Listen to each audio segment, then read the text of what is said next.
ባለፈው ያያችሁት እንግዲህ ከሞጆ የተለቀቁት ይሄ የምታዩት ጋራ የረር ይባላል።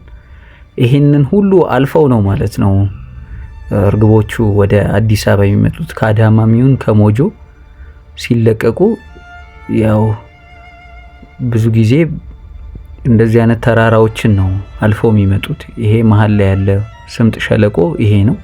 አንዳንዴ እንዴት አርገው ምን አይነት ከፍታ ወጥተው ይሄን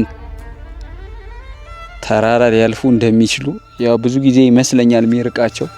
አንዳንዴ ልክ እንደዚህ አይነት ለምሳሌ ከዛ ከሆነ የተለቀቁት ወደዚህ ሲመጡ የፈለገዛ ሜዳ ቢሆን አያችሁ አጋጣሚ ወደዚህ ጋር ሲደርሱ ከባድ የሆነ ተራራ ነው ያለው እና አሁን ለምሳሌ እንኳን ለኔ የሚታየኝ ይሄ ቮልቸር ፔሬግራም ፋልከኖች አሉ ዳር ይሄ የምታዩት በጣም ጥልቅ ገደል ነውና እዚህ ጥልቅ ገደሉ ጎኑ ስር ነው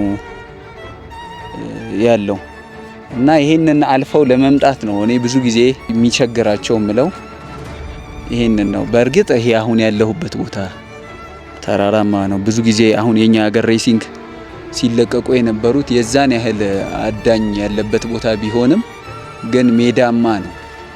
ይሄ ደግሞ ሲሆን ሞር ቻሌንጂንግ ነው የሚሆነው ማለት ነው። ስለዚህ የፊታችን እሁድ ደግሞ ከቆቃ ይለቀቃሉ። ያው የዚህ አይነት ተመሳሳይ አይነት ተራራዎችን፣ ሜዳዎችን፣ ኮረብታዎችን አልፈው ነው የሚመጡት ማለት ነው ሬሲንጎች። ያው ሞጆ በጣም ዝቅተኛ ቦታ ነው። ስለዚህ ወደ አዲስ አበባ ለመምጣት በጣም ከፍ ብለውና ልክ በዚህ መልኩ የረርን አልፈውት ነው የሚመጡት ማለት ነው። ሶስት መልካም መንገድ መልካም መንገድ መልካም መንገድ መልካም መንገድ መልካም መንገድ